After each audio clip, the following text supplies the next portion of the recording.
This is video 8 of the My Dinner with Andre summary review.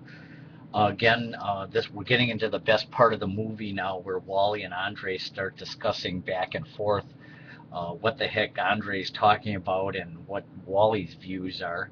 So I'll just keep reading here, and this is Andre talking. But I mean, the thing is, Wally, I think it's the exaggerated workshop of science that has led us into this situation. I mean, science has been adding up to us as a magical force that would somehow solve everything. But quite the contrary. It's done quite the contrary. It's destroyed everything. So that is what has really led, I think, to this very strong and deep reaction against science that we're seeing now. Just as the Nazi demons that were released in the 30s in Germany were probably a reaction against a certain oppressive kind of knowledge and the culture and rational thinking. So I agree that we're talking about something potentially very dangerous, but modern science has not been particularly less dangerous. Wally responds, right, well, I agree with you. I completely agree. You know, the truth is, I think I do know what really disturbs me about the work you've described, and I don't even know if I can express it. But somehow it seems that the whole point of the work that you did in those workshops, when you get right down to it and you ask, what was it really about? The whole point, really, I think, was to enable the people in the workshops, including yourself, to somehow sort of strip away every scrap of purposefulness from certain selected moments. And the point of it was so that you would then all be able to experience somehow just pure being. In other words, you were trying to discover what it would be like to live for certain moments without having any particular thing that you were supposed to be doing. And I think I just simply object to that. I mean, I just don't think I accept the idea that there should be moments in which you're not trying to do anything. I think it's our nature to do things. I think we should do things. I think that purposefulness is part of our eradicable, ineradicable basic human structure.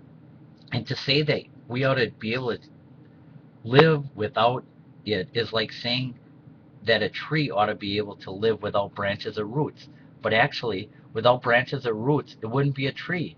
I mean, it would just be a log. You see what I'm saying? Andre, Wally. I mean, in other words, if I'm sitting at home and I have nothing to do, well, I naturally reach for a book. I mean, that would be so great. What would be so great about just sitting there and doing nothing? It just seems absurd. Andre, and if Debbie is there, Wally, well, that's just the same thing. I mean, is there really such a thing as two people doing nothing but just being together?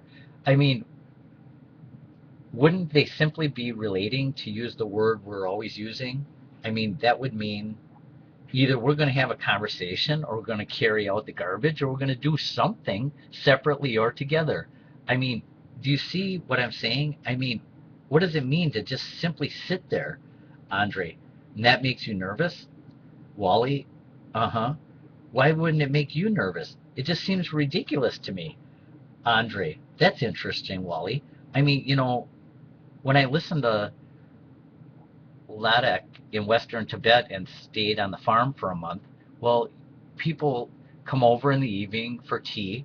Nobody says anything unless there's something to say, but there almost never is. So they just sit there and drink their tea, and it doesn't seem to bother them.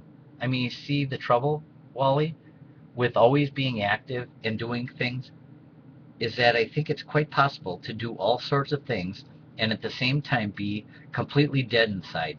I mean, you're doing all the things, but are you doing them because you really feel an impulse to do them, or are you doing them mechanically, as if you were saying before? Because I really do believe if you're just living mechanically, then you have to change your life.